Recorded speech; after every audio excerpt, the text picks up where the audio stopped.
So I think we're going to get started because we don't have much time. They're going to kick us out of here if we don't. Right at 2. So is this thing, okay, that's on. Great. I have just a few slides because that's how we all start. And for those of you who already know a lot about networking, just relax, sit back, enjoy the ride. And for those of you who don't, ask your questions because I don't want to go too fast or too slow. So you're going to have to guide me a little bit here. Okay. So what we're going to do is super quick introductions. You tell us your first name, and then you tell us if you are currently looking for some kind of job, whether it's a real job, a summer job, a part-time job, a job on campus, an internship, whatever. And then, is there anything special you want to learn? And you've got to do it in less than a minute because we don't have time. Okay, so we're going to start with you. Okay. My name is Taylor Green. I currently go to Western Kentucky State University. I'm about to graduate and go into the master's program. Okay. So I have a lot of work to do with learning how to network because I want to go into research and data Okay, you got to analysis. stick to those 2 questions there. Okay, are you looking for a job of some type? And that's fine if you're not. And do you want to learn something? Yeah, I was trying to look for a job in research and data. Okay, all right, super. And anything in particular you want to learn from this workshop? Everything. Okay. Hi, my name is Sarah Evans. I'm currently a PhD student. I'm looking to switch programs. I'm also looking to do internships over the next year. Okay. I would like to learn how to approach people. I'm like an introvert. And Oh, I okay. just like, Jillian was an introvert. yeah, I just feel like, I don't know what to ask you, but I want to approach you. Like, how do you do that? Got it. Okay, next.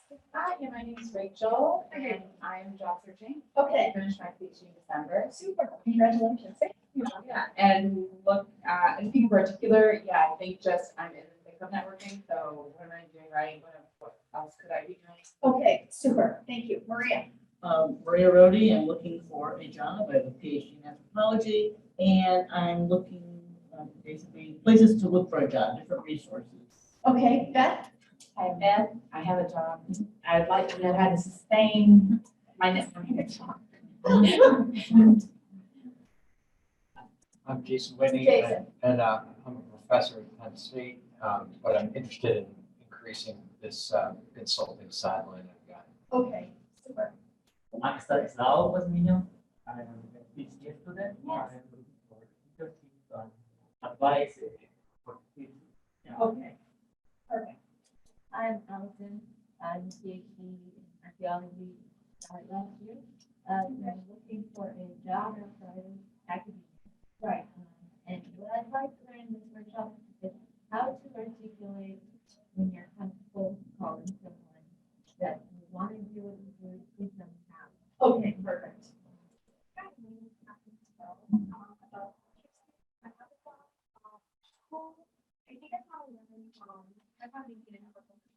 Okay, super. Jackie? Hi everyone, my name is Daphne. I'm a consultant and I'm not looking for a job, but I also want to learn how to maintain contact. Okay, great. Larry? I'm very glad consultant colleague of Daphne's, not looking for a job, but always looking for something to network better. Hi everyone, I'm a recruiting student. I'm learning things about the future and for terms of networking, just kind of similar to what Darlene said, in terms of like cold calling, cold emailing, reaching out to people, expanding. Okay. My name's Emily Bailey. I'm a first year PhD student, so I'm not like first one yet.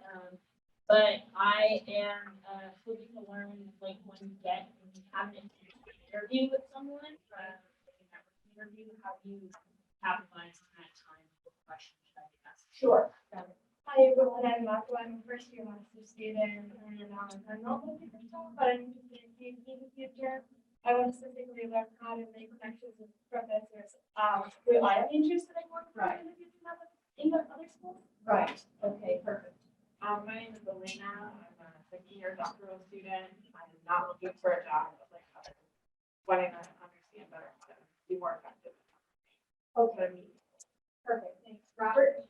Robert Adams, I'm a consultant and always learn more about networking. Okay, so I'm a single man probably, something like business, and then it's always good to know how to do that. Okay, super. I just keep my master's degree now at NYU, and I'm probably for a job, see how to learn how to apply diverse skills into a business platform, as well as utilize the social media platform with friends. Okay, great. I'm Dave Clayton. I just graduated with my PhD. Thank you. Was a former China business consultant project manager for 20 years, and I'm trying to figure out how to marry anthropology and business and sell myself in that. Sell yourself, wow. Okay. Not sell out, I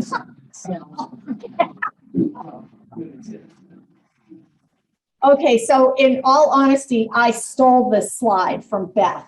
Okay, and just because I thought it was so telling. Look at those statistics. 80% of jobs are filled through networking. That's incredible. And referrals are hired 55% faster than like the cold calls or just apply online or go through Indeed.com or whatever your favorite approach is. So that's one of the reasons why we should be in here today, recognizing that these are the statistics. You want a job, you need to start building your professional network. That's how you're going to get a job.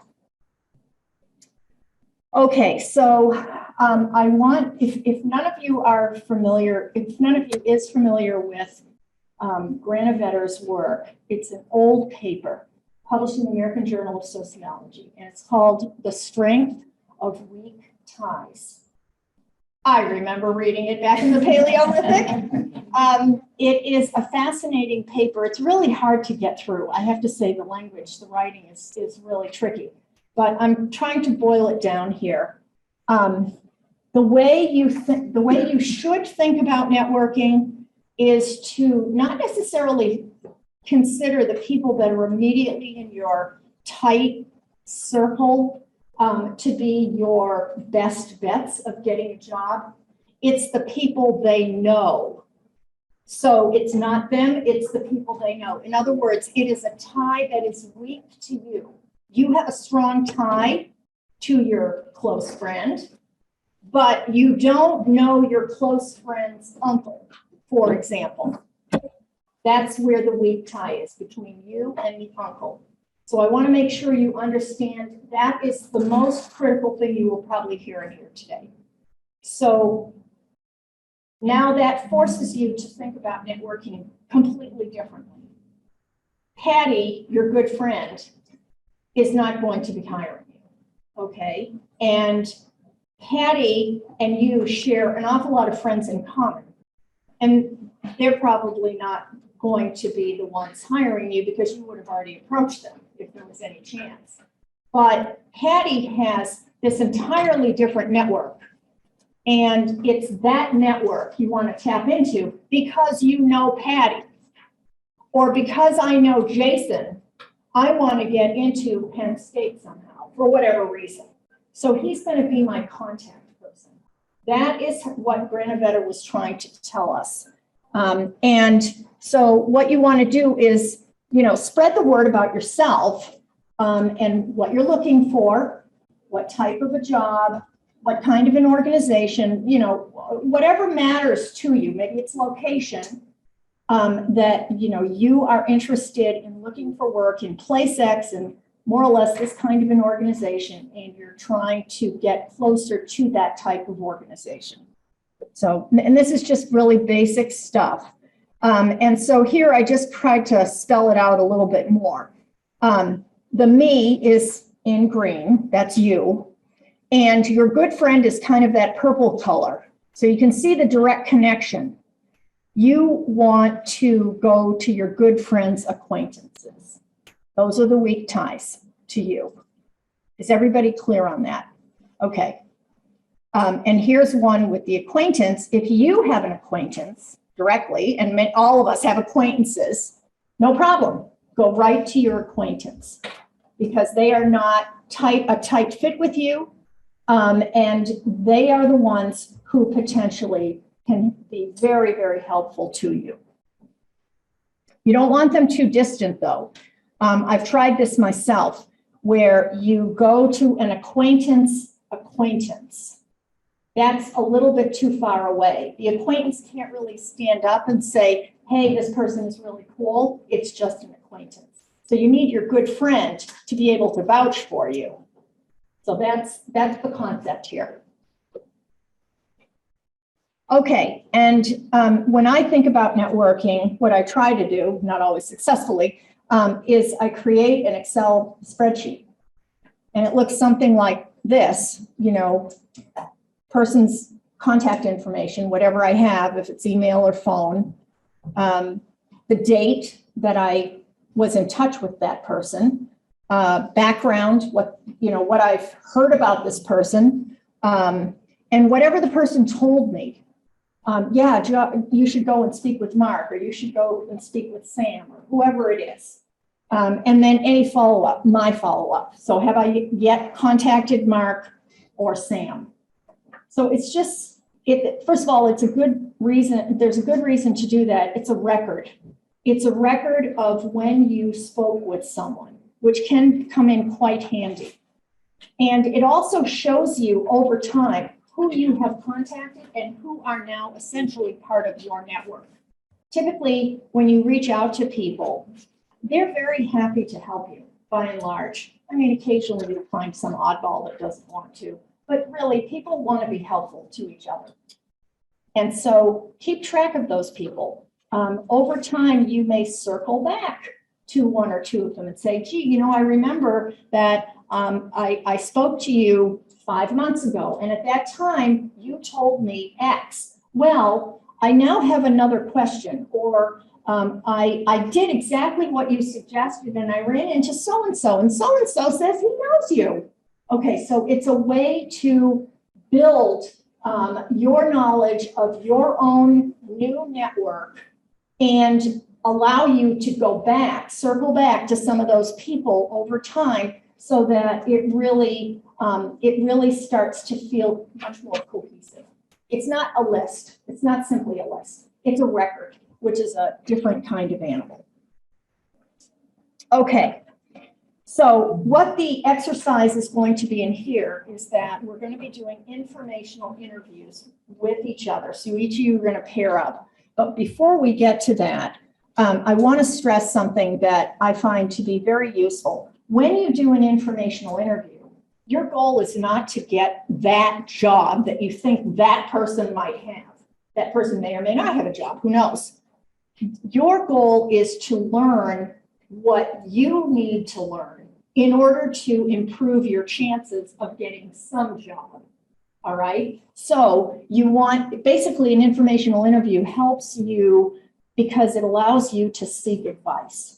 To seek advice from an expert. The expert is someone who's working in a particular position. You either like the idea of maybe working in a similar position in the future, or you think that person might be an entryway into the organization, and you really want it. You always wanted to work at CDC, or you always wanted to work at, you know, the VA, or whatever it is. And then these informational interviews kind of force you out of your self.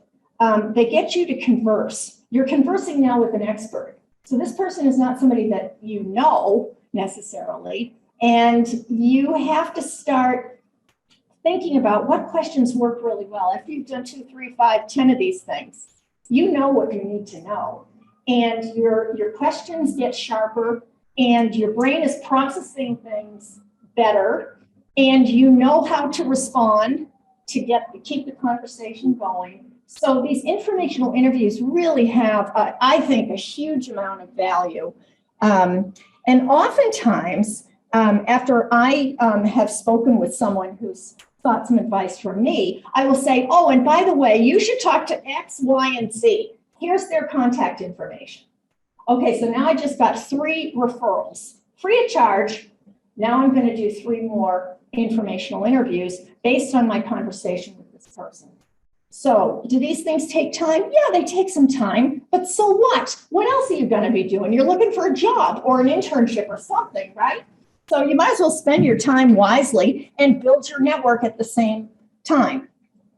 Okay, so for those who've never done one, they're pretty easy to do. And I know, like my kids, my youngest, they hate picking up the phone. You know, I'll say, please, you just call. No, Mom, I'm going to text. All right. So anyway, the problem with very young people, like my youngest is 24. It's got to be a text or an email. It's not going to be the phone. And a lot of times it's actually better on the phone, but okay, whatever.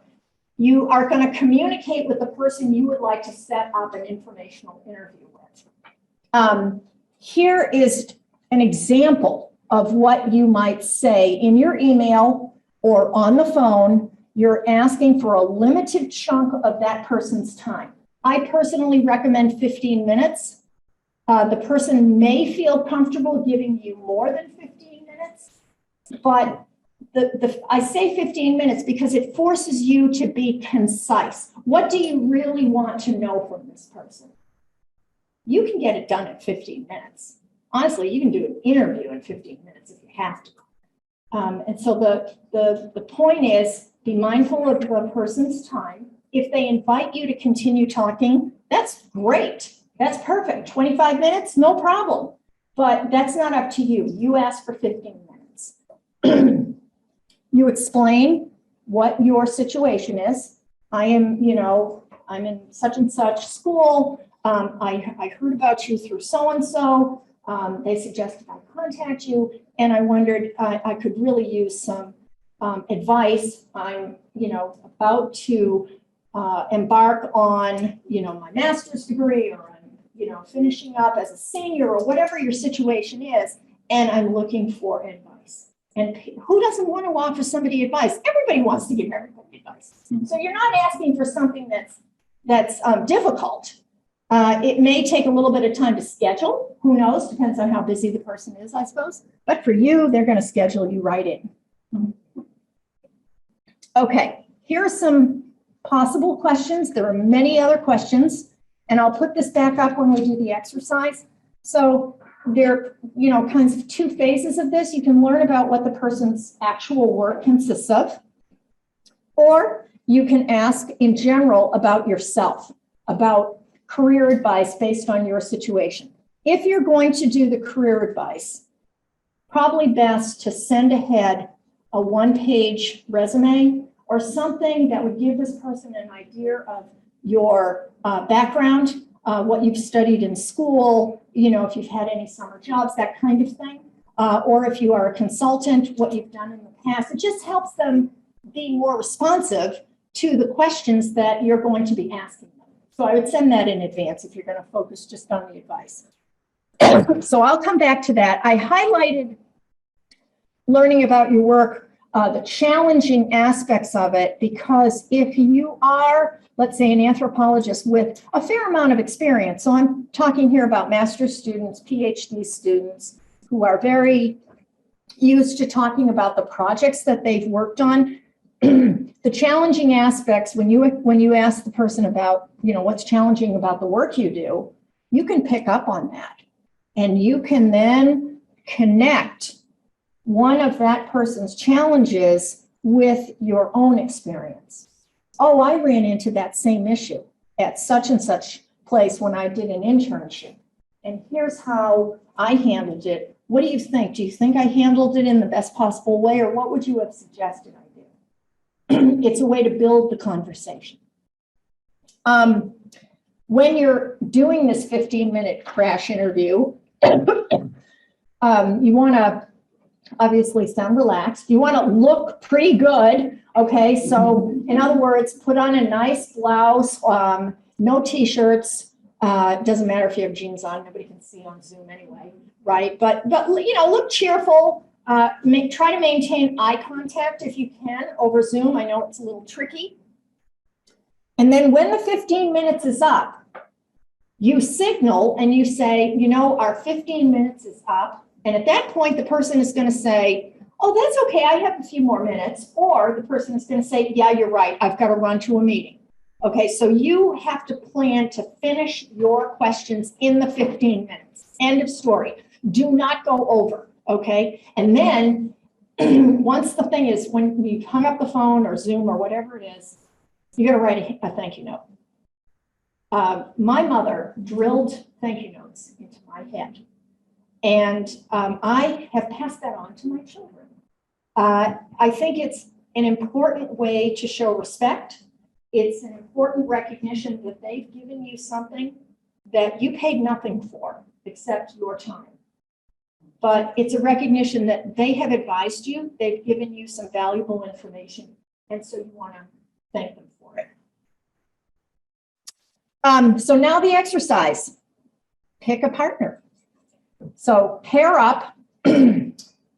What you're going to do is you're going to practice using the questions. I'll put them right back up again. And you're going to inquire about some job that your partner currently has or maybe had in the past. So it can apply to everybody because everybody here has had at least one job in their life, right? And then you want to, the reason why you're asking these questions is because you might want to work there. So let's just say Sarah was a barista at a Starbucks. You might be interested in that job, but you really want to know about it. You've heard a lot in the news lately about these baristas in Buffalo, right? So you want to find out about that. See if you want to even go there. That's what the purpose of this is. You're learning about the work, you're learning about the job, and then, by the way, Sarah might have some career advice for you. And you have 5 minutes to do it, and then you're gonna switch. So if Sarah does it, I'm sorry, your first name. Taylor. Oh, yeah, right. If Sarah starts with Taylor, then Taylor does it with Sarah, okay? And if there's an odd person, I'll be happy to be the guinea pig. So let's go ahead and start. I'm gonna go back to the questions. You can see those now. So go ahead and pair up. And I'm going to start my clock as soon as everybody has a partner. No, yeah.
And so I want you to respond, write some notes to yourself.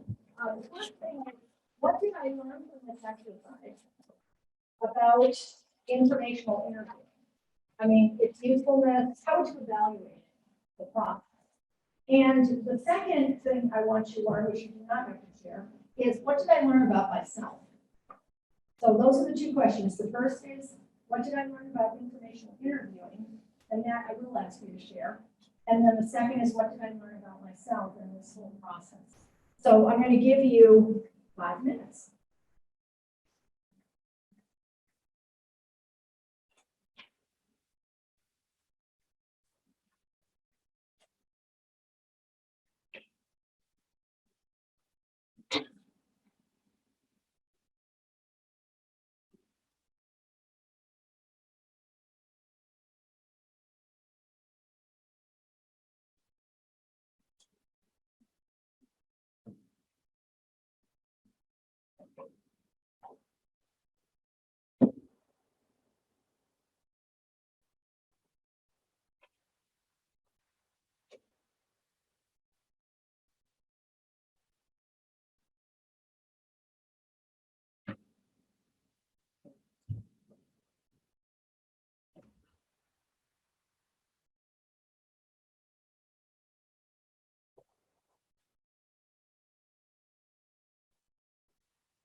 Hey,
I guess we're at the 5-minute point.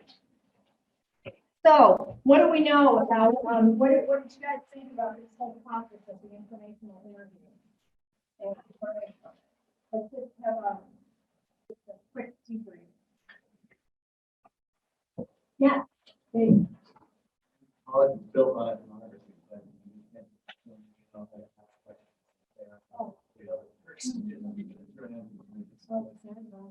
Yeah, yeah, it's also very difficult, I found to be interviewed. It's not easy to, ask questions sometimes, but when you're then being interviewed, it's just simply what happens in these things. It's pretty, Anything else? What else? Yes, Eswana? I was gonna say, it's simultaneously, simpler than I thought it was, but also has more meaning. It packs a lot of meaning and seems to be engagement, particularly if you're reading the benefit of the information. Right. Right. Yes.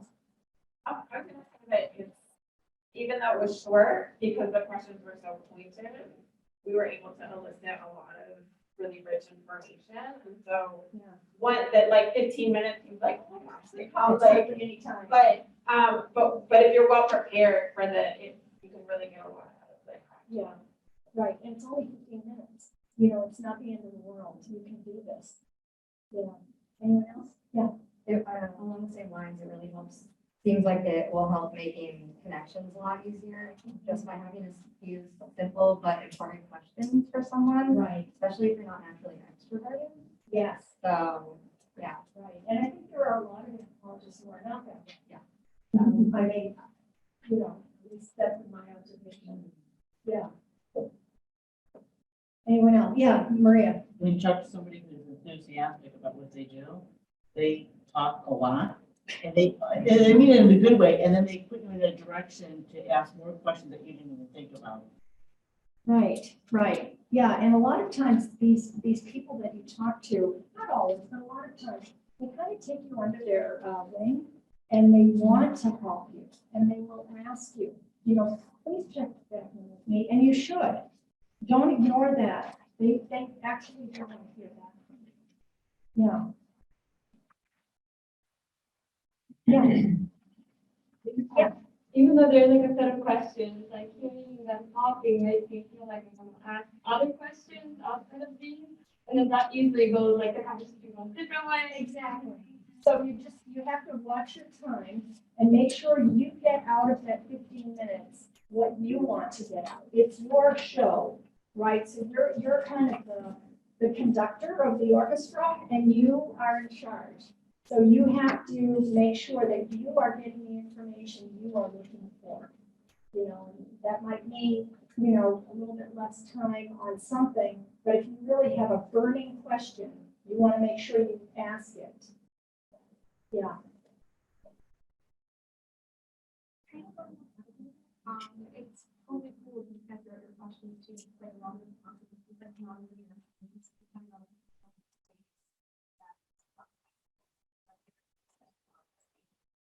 Yeah, absolutely.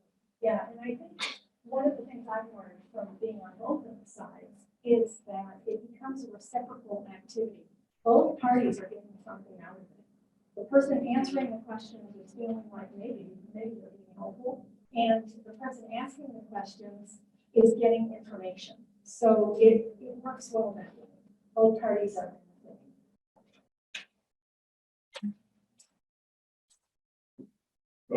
Just a reminder of how much you all like to talk about yourself, right?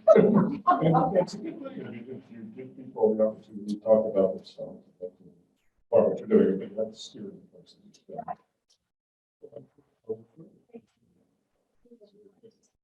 And there is. Yeah. Well, Kat Ensworth, she's an old friend of mine, and had a couple of thoughts that we were talking about when we were talking about networking. And I wondered if you could just throw a couple of minutes out. Sure. Hi, everybody. Just a few thoughts about this process. I am an applied anthropologist who spent the first 15 years of my career kind of doing undercover anthropology, in the sense that my job title had nothing to do with researcher. And what I wanted to share with you is that there are a lot of opportunities out there if you are willing to do that. You might not be confirmed with the C-level executives of the organization you're trying to work with consultants, but more at the middle levels of the organization. And if you have a particular interest in a specific industry, it often helps to start there. And just to elaborate on some of the things that you've been working on here, when you talk to people who've never met an anthropologist before, they're often as curious about you as you are about them. So we need time for that. I think Jillian said talk a bit about that. And the idea that we are no longer perceived as weird as much as we used to be. So to give you confidence going out there and Yeah. Yeah, I don't know if it's been, anyone's experience, it certainly has been mine, but, I just know. And not everyone feels comfortable doing this, but I always just say to people, want to get closed. And then, you know, most people sort of go along with that. They don't question it. Occasionally somebody say, well, one of the GM's chief engineers runs by my house every day, and I sent him an email recently about a possible consulting project. And he runs by and he goes, so, an organizational anthropologist. I said, sure, everybody needs one. And he goes, what are you talking about? I said, organizations need anthropologists. And then he said, well, and then we talked a little bit. He says, well, no, I was an anthropology major. Okay. So he had something in his head, and then he launched into this whole big thing that he's doing between GM and some group in Israel, and talking about the difficulties of people working together. So sometimes these things just happen, and you have that opportunity to kind of build on, you know, his understanding of what anthropology, or that person's understanding of what anthropology is, and also what you might be able to help them with, you know. So, any other comments?